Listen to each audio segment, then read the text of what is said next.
Okay, so what happens when a mother's right to even see her own kids seems to depend entirely on a single piece of paper?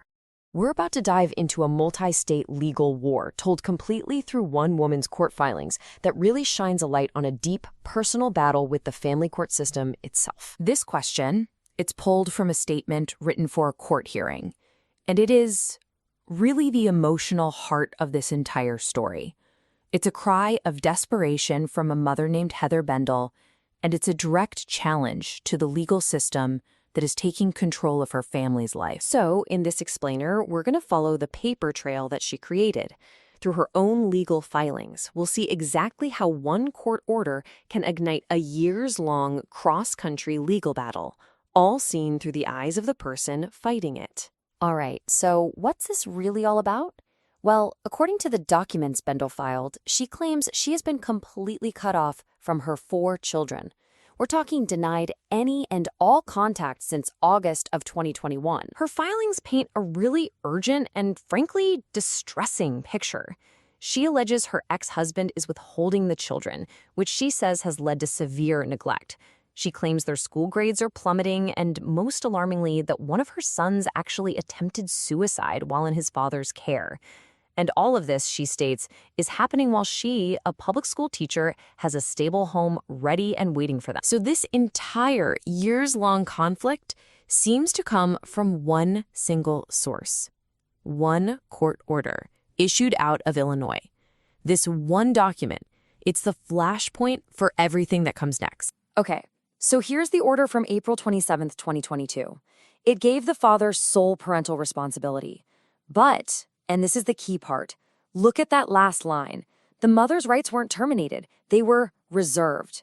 That's a legally ambiguous word that she claims becomes the central point of contention in this whole dispute. And in her view, that one word, reserved, is being totally ignored.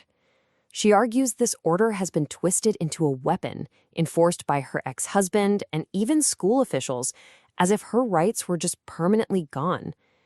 But, you know, her main challenge to this order goes even deeper than how it's being interpreted. All right, here's the absolute core of her legal fight, and you see it in pretty much every single document she files.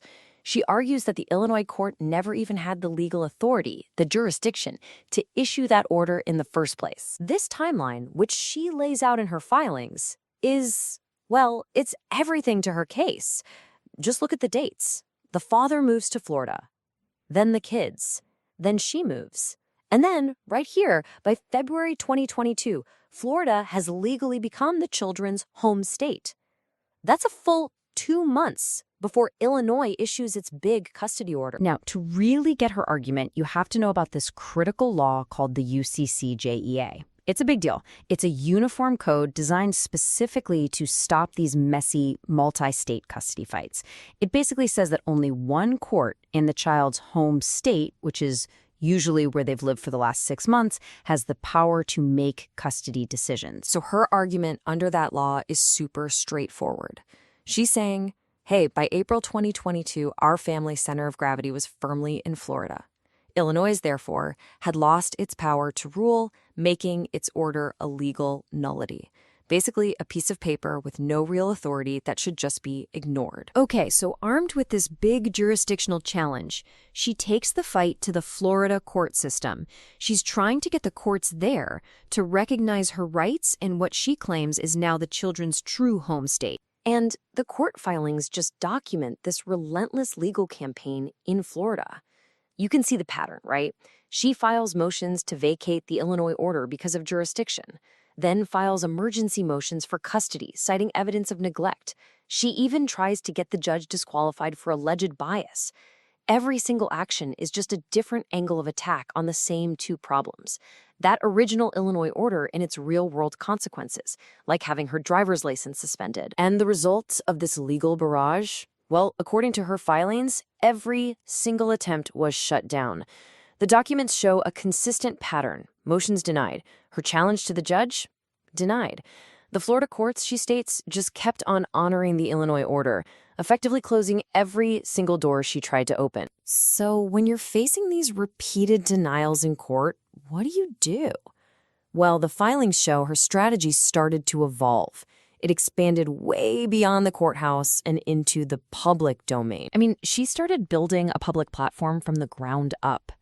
The documents show she formed a nonprofit named for her kids, created her own YouTube channel and podcast to share her story, and even drafted questions for other advocacy shows. She went so far as to send constitutional notification letters directly to court staff, essentially warning them of personal liability for enforcing what she steadfastly calls a void order. And this quote from one of those letters shows a really critical shift. She's saying this isn't just about her anymore.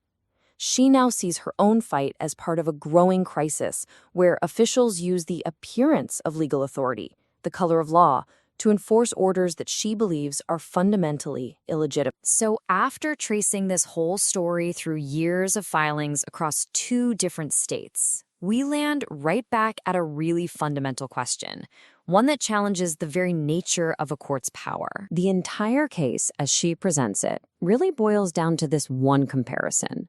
For a court order to be valid, she argues it has to rest on 3 pillars. The court needs jurisdiction, the person needs proper notice, and they have to get a chance to be heard. That's due process. But she alleges the Illinois order had none of these things. No jurisdiction, no notice, and no due process, since she wasn't even there. And this number? $66,757.27. This is the tangible cost of her fight. In a May 2025 filing, she claims this is what she has spent on attorney's fees over 5 years, all, in her words, for the simple chance to see her children again. To back up her case, the petitioner repeatedly cites legal precedent just like this. She uses it to argue that an order issued without jurisdiction isn't just flawed or something you can appeal, it's a legal nullity. It has no more legal effect than a blank sheet of paper, and no court, in Florida or anywhere else, should be enforcing it. And that is the central question this whole story leaves us with.